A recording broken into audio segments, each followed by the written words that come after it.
Hello, this video is intended to show how to meet the requirements for the NMRA Achievement Program's certificate for Master Builder prototype models, and to provide some helpful tips for those who would like to try for this certificate.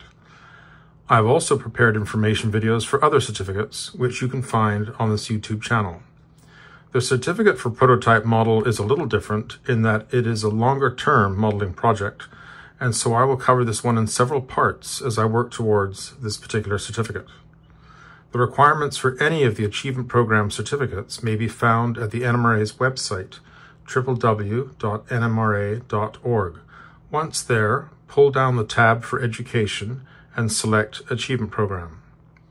The various certificates in the Achievement Program fall into 4 different categories, and the Prototype Model Certificate is in the category of Settings, which also includes structures and scenery.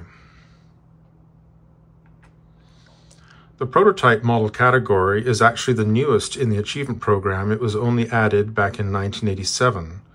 It is also the category which many consider to be the most challenging.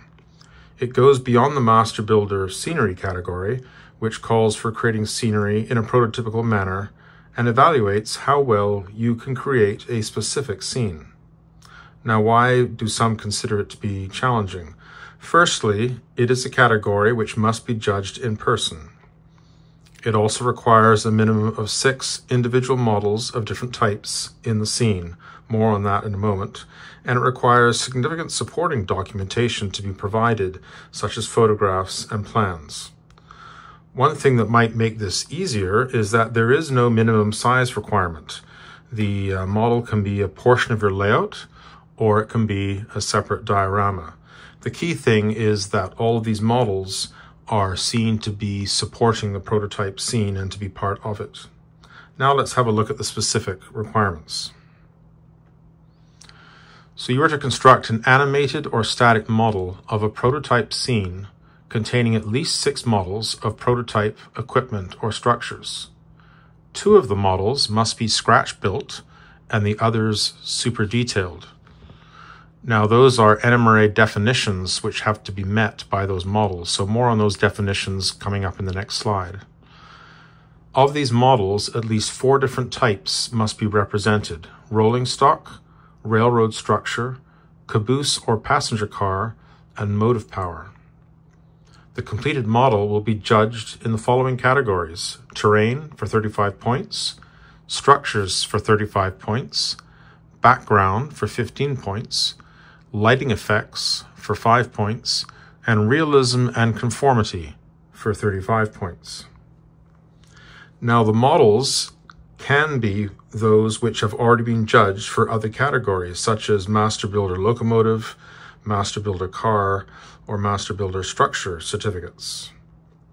Now let's look at some of this in further detail. We need to understand the terms scratch-built and super detailed, as you must meet the definitions put forth by the NMRA, and we want to look at the judging categories also in more detail. So what is the definition of scratch-built according to the NMRA? To be considered scratch-built, a model must have been constructed by the applicant without the use of any commercial parts, except for those on the following list. If it's a locomotive, motor, gears, drivers, and wheels are exempt. For locomotives and cars, couplers are exempt. Light bulbs, trucks, bells, marker and classification lights. For steam locomotives, valve gear, but not the driving or side rods. Car brake fittings. For structures, basic wood, metal, and plastic shapes can be used. And also NBW castings, that stands for nut, bolt, and washer castings, roof shingles, and rivets. All of those items are exempt from the list and can be used in a scratch-built model.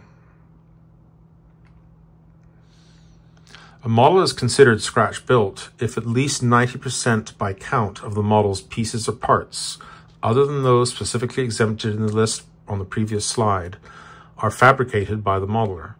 This is an objective assessment based on the number of pieces with no weight given to complexity. This is a separate determination from the actual scratch building score.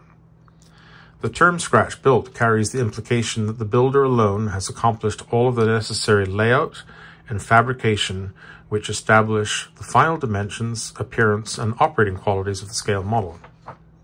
This definition does not prevent the use of any tools or jigs, as the builder alone has done the work necessary for the tool to make the part.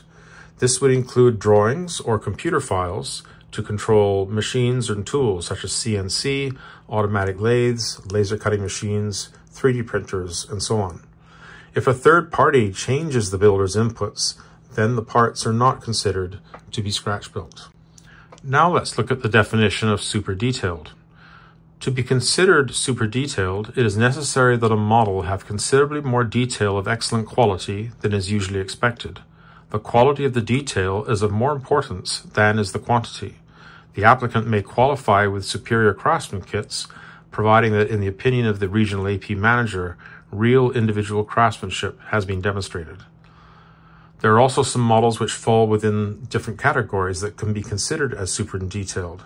These include cross-kit models, where a modeler is combining parts from different kits, modified kit models, where the modeler has made modifications to the kit, models built from spare parts, extensively altered assembled models, i.e. to a different prototype, and those models would have to have more detail.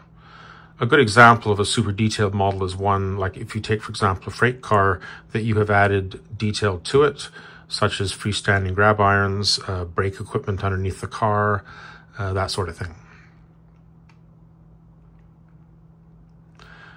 Now let's take a look at how this category is judged. Once you have completed your prototype scene, it needs to be judged in person, and that would be done by appointed NMRA judges in your region. And the judging form certifies that. It also certifies that at least 6 models were included using plans and or photographs which were provided. It certifies that those models included at least 1 freight car, 1 structure, a caboose or a passenger car, and a locomotive. It also certifies that 2 of the models meet the definition of scratch-built and the others meet the definition of super detailed. And finally, and perhaps most importantly, that the 6 models were displayed in a realistic scene or on modules large enough to represent a total railroad scene. Now, the judging form lists some guidelines or some descriptions for the categories in which you're going to be judged. So I'll just review those very quickly. For terrain, it says that the ground and all natural features such as rocks, water, trees, hills, and depressions, as well as man-made features such as the railroad roadbed, cuts, fills, drainage ditches, embankments, streets, and roads are there. For the structures, these are considered from the standpoint of prototypical suitability, placement, and appearance as scenic elements. So it's very important that they are seen to be part of the scene. The quality of construction is covered under the Master Builder Structures category. Structures can include bridges, trestles, culverts, buildings, and all other types of structures such as towers, power lines, signs, fences, etc., track, and right-of-way appurtenances such as turnout controls, signaling structures, crossing gates, shanties, etc., turntables, and other service structures. Note that it has to be railroad structures, not something independent of the railway, such as a factory or a house. The background. Treatment of your wall, backdrop, or ceiling to realistically depict depth and distance, horizon, and sky. There's no limitation as to whether it's a painted backdrop or whether it's a photographic backdrop. Lighting. Illumination effects from 3 aspects. Any lighting relating to railroad cars or signals, buildings, streets, and roads, and then the overall lighting effects, which can be day or night. An entirely daylight scene is perfectly acceptable. The last category is realism and conformity, the general overall impression that the scene is a believable miniature representation of the prototype railroad. And it's not mentioned here, but you must achieve a score of 87.5 points to earn a merit award for the scene in order to qualify for the certificate. That's actually true for any merit award in the achievement program. Now we'll move on to the other requirements. So the second one is to prepare a written description along with photographs, documented evidence, and maps, which will verify the actual prototype scene used as a basis for the modeled scene.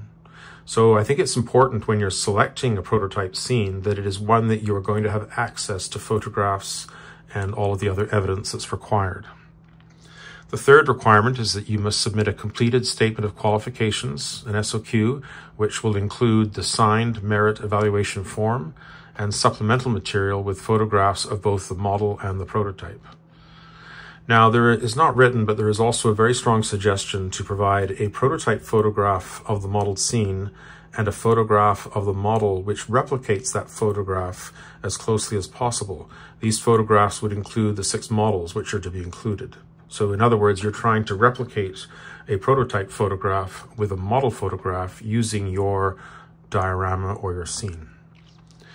Now again, there's no minimum size requirement for the scene. The only requirement is that it be big enough to adequately display the required models and give the overall effect of the attended scene. This is different from the Master Builder Scenery Certificate, which specifies how much scenery you actually need to build depending on your scale.